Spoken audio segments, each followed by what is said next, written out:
We now welcome the number 14 ranked UFC bantamweight contender in the world, Sean O'Malley. Sean, thank you for the time today, sir. Yep. We will kick things off with Gabriel Gonzalez from Cageside Press.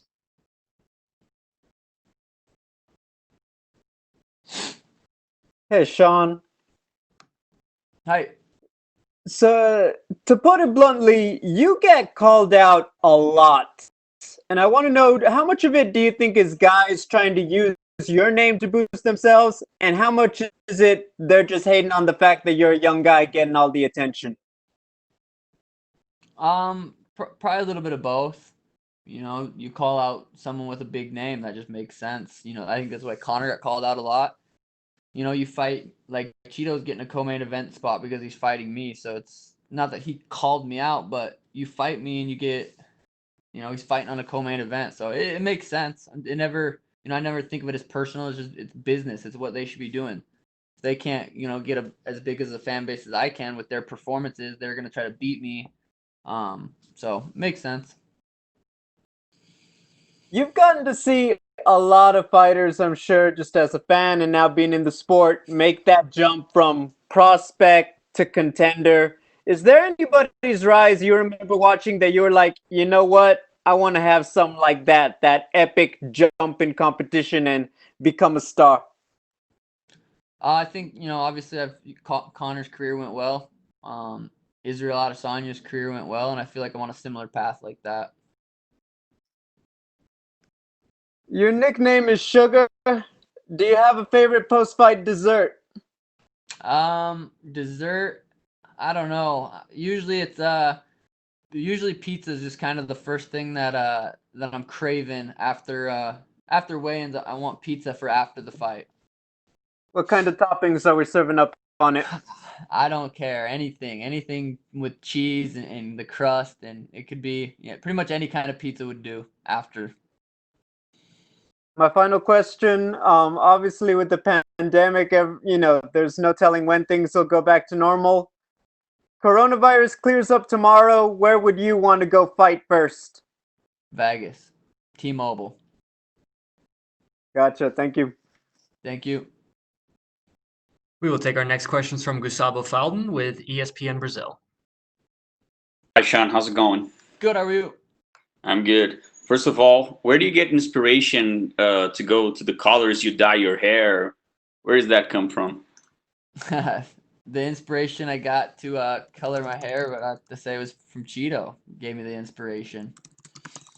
And what about the colors? Do you intend on changing like more regular the colors? What do they represent, the colors?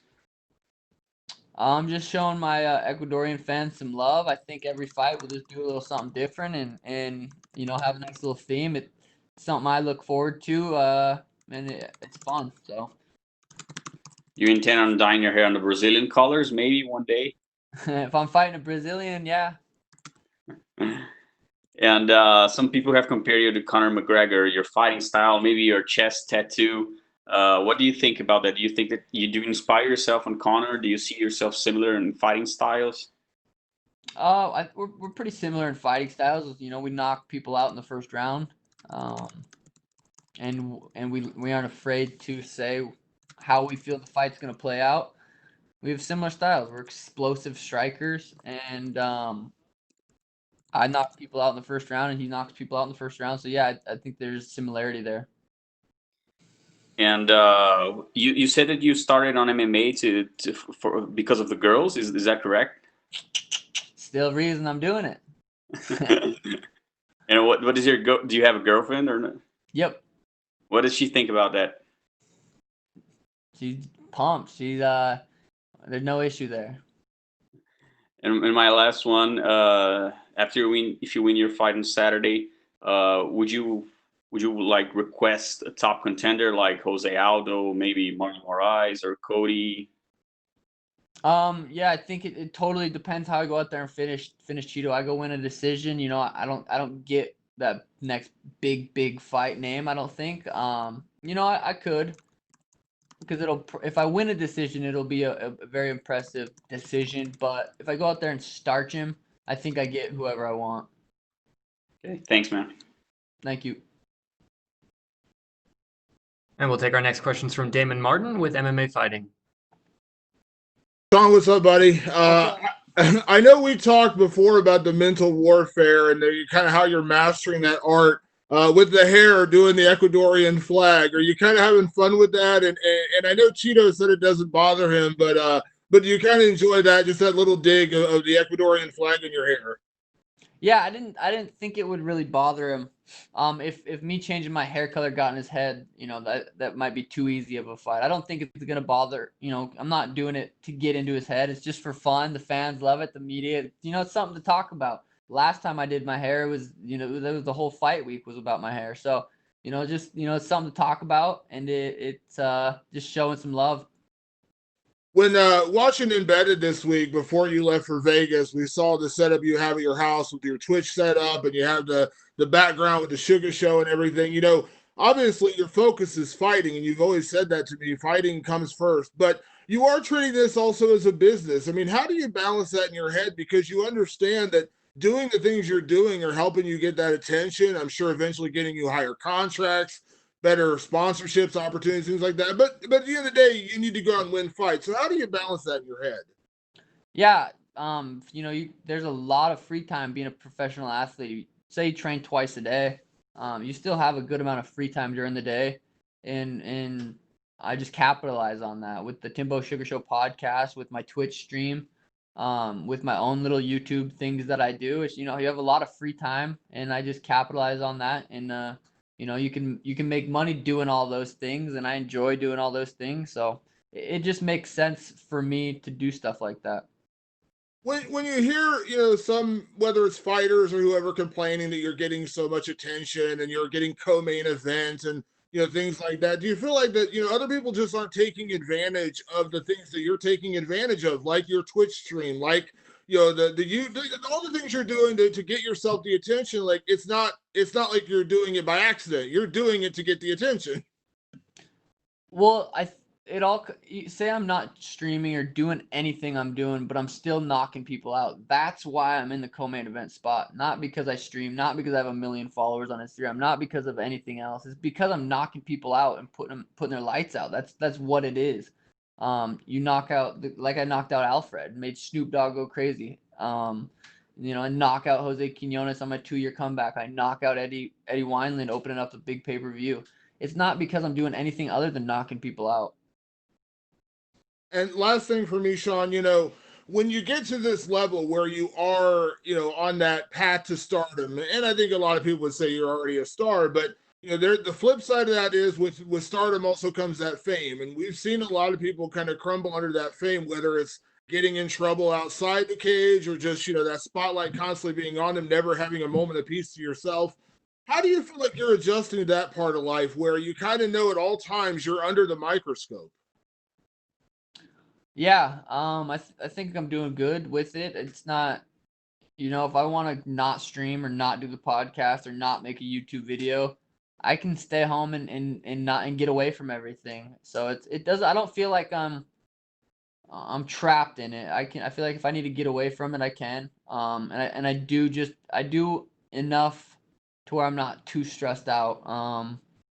But yeah, I think I'm handling it well, and I think I kind of was able to prepare for it those 2 years I was off. After that Andre fight, I got a little bit of notoriety and fame, breaking my foot and continuing to fight. And I think those 2 years off, I got to think a lot about it and understand that I have to just stay grounded, keep the same circle around me, and keep doing what I'm doing and enjoy life and enjoy the little things in life to keep me humble. Thank you, Sean. Best of luck this weekend. Thank you.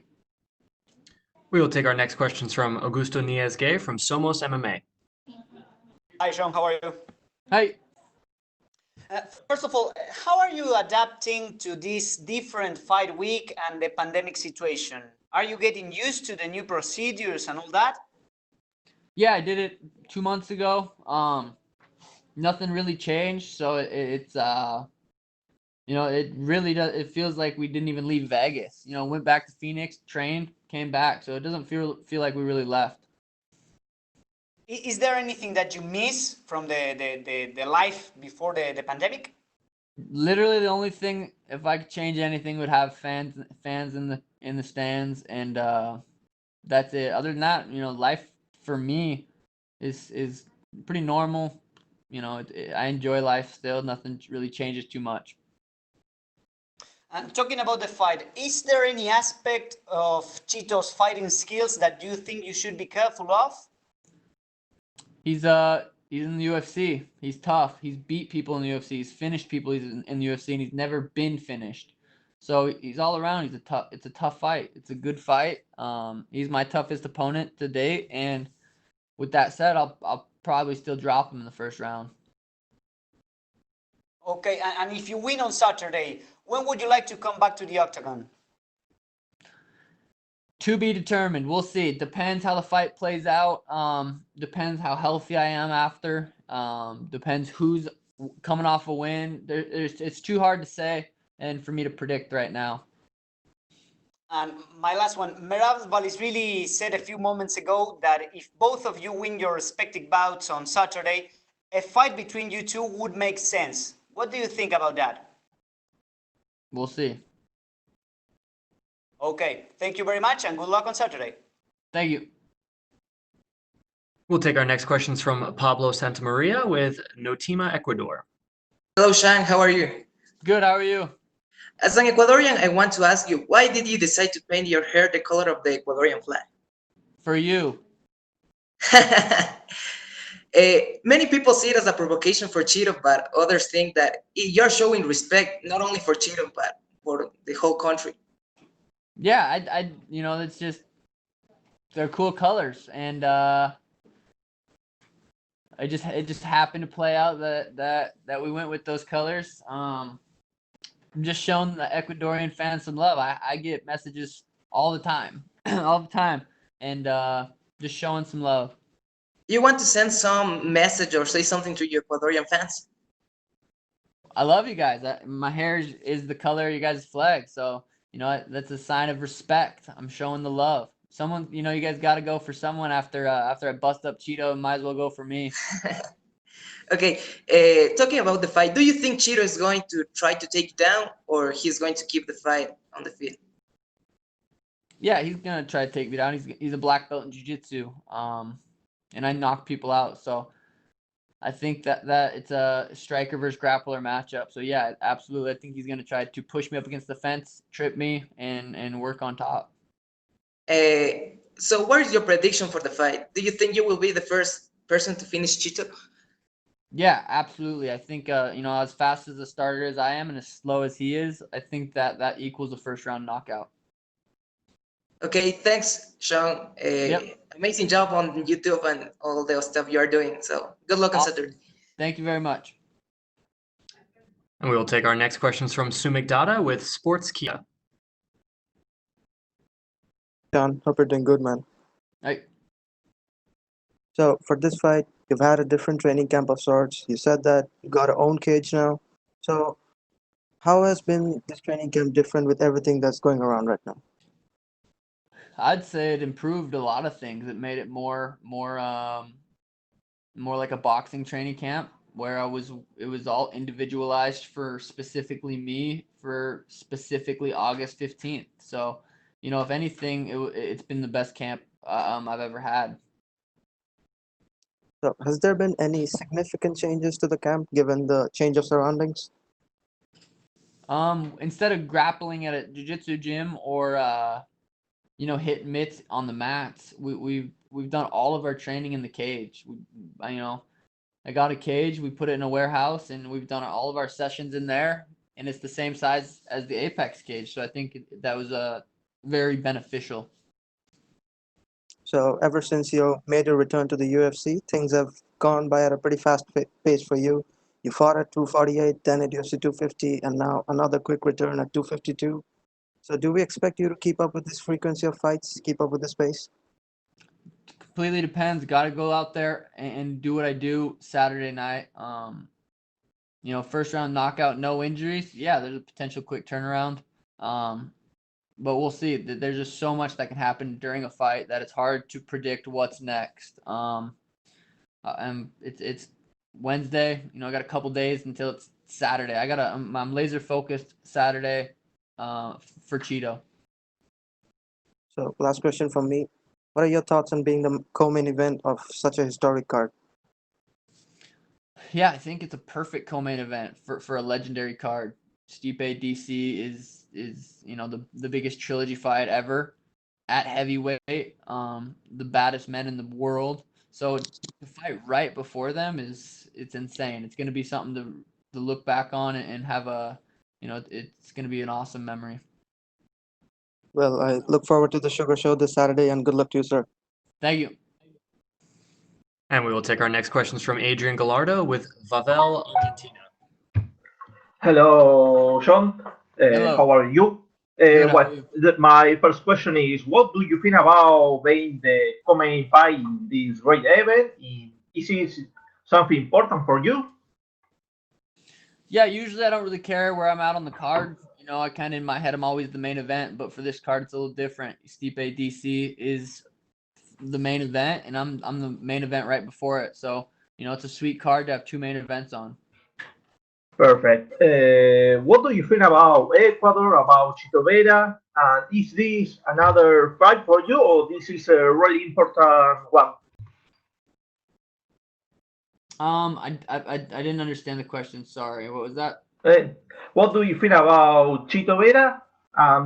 What you think about this fight? Is a really important fight for you, or is another one? Yeah, Marlon's a extremely tough opponent. He's won his last 6 fights with 5 finishes. He's never been finished. Ton of UFC experience. He's been the distance a lot. He's won decisions. He's lost decisions. So he's extremely experienced. But he's never fought someone like me. Anytime I fight someone, they're never gonna have fought someone like me. They're just. I think I'm gonna be too much for him, and I really do believe there's certain levels to this game. Obviously, there is, and I feel like I'm on a different level than him, and I get to go out there Saturday night and prove that. Perfect. In case of winning, if you win the fight of the Saturday, what do you want for your career? Well, after I win this fight, I think just fighting someone that's gets me closer to the belt, it makes sense, and I think it depends on how I win this fight as well. Okay, and the last question, a fun question. What is your favorite video game at the moment? You have a great fan of you have a Twitch channel. You are a great fan of the video games. What is your favorite video game?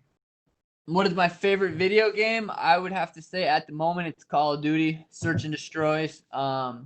With the Twitch fam, it's something I pretty much play every single day. Not right now, I don't have my setup, but Call of Duty, Search and Destroy right now would be my favorite video game. Okay, Sean. Good luck for the Saturday. Thank you. And we will take our last set of questions from Jose Ignacio Cruz. Sean, do you hear me? I do. How you doing, buddy? Nice to talk to you. Good. How are you? I'm doing great. I'm actually quite thankful. I'm the one that sent you an email a few weeks ago asking for some time with you, and now we got here, so I'm quite stoked. Let's start with something around the fight. Everybody's talking about on social media about you maybe not able to compete high-level opponents to this point in your career, and the matchup with Chito comes as a really big, the first real big test for you. What do you say to all the naysayers out there that feel that maybe you're not prepared to the upper echelons of the division? I don't think much of it. I think Chito's top 10 guy, and I go out there and put his lights out, fight someone who's next, and there's not much thought that goes into what people say about me as far as the negative ones. The positive one, I enjoy that, and I those are from the fans that I love, and the negative stuff, it doesn't bother me. Cheeto's a dangerous opponent, and he's respected in the UFC, so getting a win over him will probably quiet a lot of the naysayers. I could go out there and knock out Peter, and there's still going to be guys that are saying, yeah, but. So, don't really pay much of attention to the negative stuff. I see. Let's go to the dreamland for a bit. Okay. I was wondering the other day if you have any fights that you would like to. Let's take away all the things regarding the division right now. If you could have a dream fight, whoever you want to fight, who would you fight? Probably Connor. I think that would be I think the fans would like that. I think that's an exciting fight. And that's a fight that I feel like I could win. It's not like there's not a chance. I feel like it's a fight I could win, and it's a fight that would probably be a dream fight. How do you feel stylistically that matchup? How do you feel that you would go for the win? I'm lighter. He's heavier. I'm way faster than him. So I think he hits hard. I'm good at not getting hit, and I think it'd be interesting. Okay, man. Best of luck on your fight, and don't let anybody tell you something about your. Thank you, Jose. Do you, baby? Have a great fight on Saturday. Thank you. Thanks. Thank you so much, Sean. That is all the time we had for you, sir. Perfect. Thank you.